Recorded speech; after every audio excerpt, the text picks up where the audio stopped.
Hello everyone, welcome to my YouTube channel. आप सभी का स्वागत है हमारे आज के इस वीडियो में। और फ्रेंड्स, इस वीडियो में हम बात करेंगे रेलवे न्यू वैकेंसी 2024 के बारे में। जैसा कि आपको पता है कि ग्रुप डी एनटीपीसी की वैकेंसी आपको जल्द देखने को मिलेगी। असेसमेंट का नोटिस आ चुका है, नोडल आरआर भी घोषित कर दी गई है, तो इस तरह के अपडेट्स आपको ऑलरेडी मिल चुके हैं। अब देखो, यहाँ पर इस वीडियो में हम लोग बात करेंगे कि ग्रुप डी और एनटीपीसी की एग्जैक्ट कितने पदों पर वैकेंसी आएगी, और ये डाटा रेलवे की तरफ से ही जारी किया गया है। रेलवे ने एग्जैक्ट डाटा ग्रुप डी और ग्रुप सी का दिया है। उसमें आपका एनटीपीसी 12th वाली वैकेंसी, एनटीपीसी ग्रेजुएट वाली वैकेंसी, आरआरबी, जेई वगैरह सभी इंक्लूडेड हैं। तो इस वीडियो में हम लोग पूरा एनालाइज करने वाले हैं चीज़ों को। इससे पहले कल मैंने एक वीडियो बनाया था जिसमें एक आरटीआई रिप्लाई के माध्यम से मैंने आपको बताया था कि ग्रुप डी में आपको कितने पदों पर वैकेंसीज देखने को मिल सकती है। अगर आप जाकर वो वीडियो देखेंगे और जो रेलवे का डाटा है तो वो ऑलमोस्ट बिल्कुल सेम है। तो इस तरह के वीडियोस आपको लगातार हमारे चैनल पर मिलते हैं। ऑथेंटिक और जेन्युइन इन्फॉर्मेशन हमेशा देते हैं, इसलिए आप चैनल को अभी सब्सक्राइब कर लीजिए। साथ ही आगे बढ़ने से पहले आपको बता दूं, देखो आपको पता है कि अगर आप लोग आरपीएफ की तैयारी कर रहे हैं, आप लोग एएलपी की, टेक्नीशियन की, किसी भी एग्जाम की अगर आप तैयारी कर रहे हैं, तो सामान्य ज्ञान या फिर आप कह सकते हैं कि सामान्य अध्ययन, जनरल अवेयरनेस और जनरल साइंस, ये दो सब्जेक्ट ऐसे हैं जहां से सभी में लगभग क्वेश्चन आते हैं।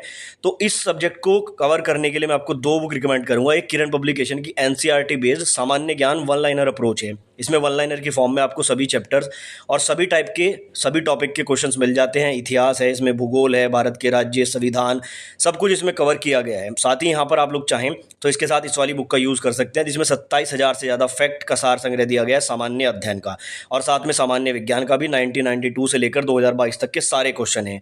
तो यहाँ से आप लोग थ्योरी कवर करें और यहाँ से आप क्वेश्चंस कवर करें, तो इन दो बुक के अलावा आपको इस सब्जेक्ट के लिए किसी भी बुक की आवश्यकता नहीं पड़ेगी। इसका लिंक मैं डिस्क्रिप्शन में दे दूंगा, साथ ही नज़दीकी बुक स्टोर से भी आप इसको परचेज कर सकते हैं। तो देखिए, यहाँ पर जो डाटा आया है आपका ग्रुप सी का और ग्रुप डी का, ये भी आरटीआई रिप्लाई के माध्यम से आया है। और वेस्टर्न रेलवे में एक आरटीआई लगाई गई थी जिसमें ग्रुप डी का डाटा मांगा गया था, लेकिन यहाँ पर रेलवे ने पूरा डाटा शेयर किया है। अब देखो, ये डाटा कुछ इस प्रकार से है। सबसे पहले इन्होंने बताया है कि कितने यहाँ पर जो है टोटल कैडर है, कितनी मतलब आवश्यकता है एम्प्लॉयज़ की, वो डाटा इन्होंने यहाँ पर दिया है। उसके साथ ही कितने लोग अभी काम कर रहे हैं, वो डाटा यहाँ पर इन्होंने दिया है। ये देखने की आपको आवश्यकता नहीं है, काम की चीज़ सिर्फ नीचे वाले टेबल में है। नंबर ऑफ फिजिकल वैकेंसीज, यानी कि जितना कैडर है, जितने लोग काम कर रहे हैं, उसके बाद जो खाली पद बचते हैं, वो डाटा हमारे लिए इंपॉर्टेंट है। सबसे पहले बात करते हैं ग्रुप सी की। तो ग्रुप सी में इन्होंने ट्रैफिक डिपार्टमेंट में बताया कि 109 पद हमारे पास खाली है, और ये केवल एक डिवीजन का डाटा है। ठीक है, वेस्टर्न रेलवे के केवल एक डिवीजन का डाटा है। अभी मल्टीप्लाई करके आपको ओवरऑल भी बताऊंगा। एक ही डिवीजन की बात करें तो ट्रैफिक में 109 वैकेंसी है ग्रुप सी में। उसके बाद यहाँ पर कमर्शियल में 92 पद हैं, मैकेनिकल में 454 पद खाली हैं, सिविल में 315 हैं, इलेक्ट्रिकल में 39 हैं, एसएनटी में 121 पद हैं। उसके बाद मेडिकल में 20 पद हैं। उसके बाद पर्सनल डिपार्टमेंट में 7 पद हैं, स्कूल में 21 पद हैं, और आपका जो है यहाँ पर 24 पद ये हैं। उसके बाद टीआरडी में 58 पद हैं, और टीआरओ में जो है आपके 5 पद हैं। टोटल 1265 पद यहाँ पर ग्रुप सी में खाली हैं, केवल एक डिवीज़न के। ध्यान देना मेरी बात पे, 1265 केवल एक डिवीज़न। ओवरऑल अगर मिलाकर देखें 70 के करीब डिवीज़न है इंडियन रेलवे में, और अगर आप इसको मल्टीप्लाई करते हैं 70 से, तो ये बनेगा आपका 88,550।